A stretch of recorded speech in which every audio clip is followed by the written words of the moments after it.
Hello guys, তোমরা কেমন আছো? আশা করি ভালো আছো। আর এই যে আমার ভাই আর আমি যাচ্ছি এখন আমার যেখানে গাড়িটা নিয়েছিলাম সেখানে যাচ্ছি। আমার স্টেপনি নিতে বাকি আছে। 4 মাস ধরে ওরা নাটক করছে যে আসেনি সেটা বলছিল বাঁকুড়াতে আছে। আর এখন ভাই বাঁকুড়া থেকে আসতে কতদিন লাগে ভাই? 4 মাস হয়ে গেল। 4 মাস থেকে এখনো বাঁকুড়া থেকে ওদের স্টেপনি আমার আসেনি। তো আজ আমরা ডাইরেক্ট ওদের দোকান যাচ্ছি।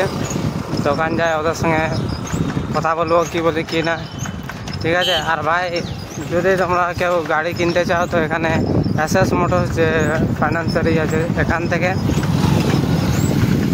থেকে কেউ গাড়ি কিনবে না, কারণ এখানে ভাই পুরো ফ্রড হয় ভাই। এখানে পুরো ফ্রড হয়। আমরা গাড়ি নিয়ে একবার ফেঁসেছি ভাই।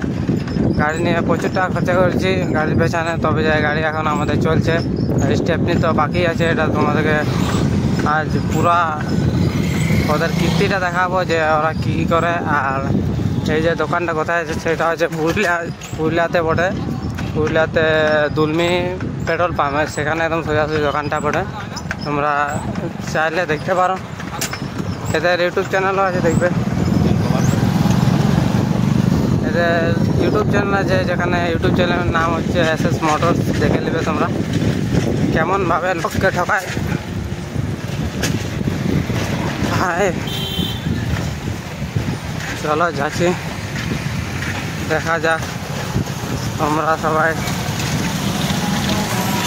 লাইনে থাকো। পুরো জাম আছে। এই যে আমরা হল থেকে ঢুকে পড়েছি পুরো। এসে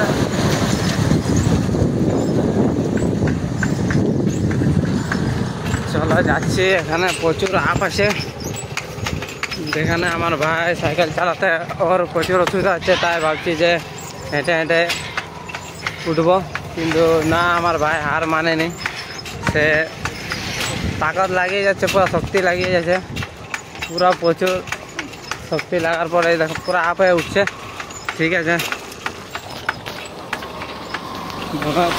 তুলে ছাড়ো সাইকেল। হ্যালো, কিসের উঠা। আমার ভাইকে দেখাবো তোমাদেরকে, টেনশন নিও না। আগে শোরুম পৌঁছালি, তারপর ওর সাথে আমাদের ভালো মতন তো কথা হবে। আজ ভাই 4 মাস পর যাচ্ছে, সেও আরও এখনও দেয়নি।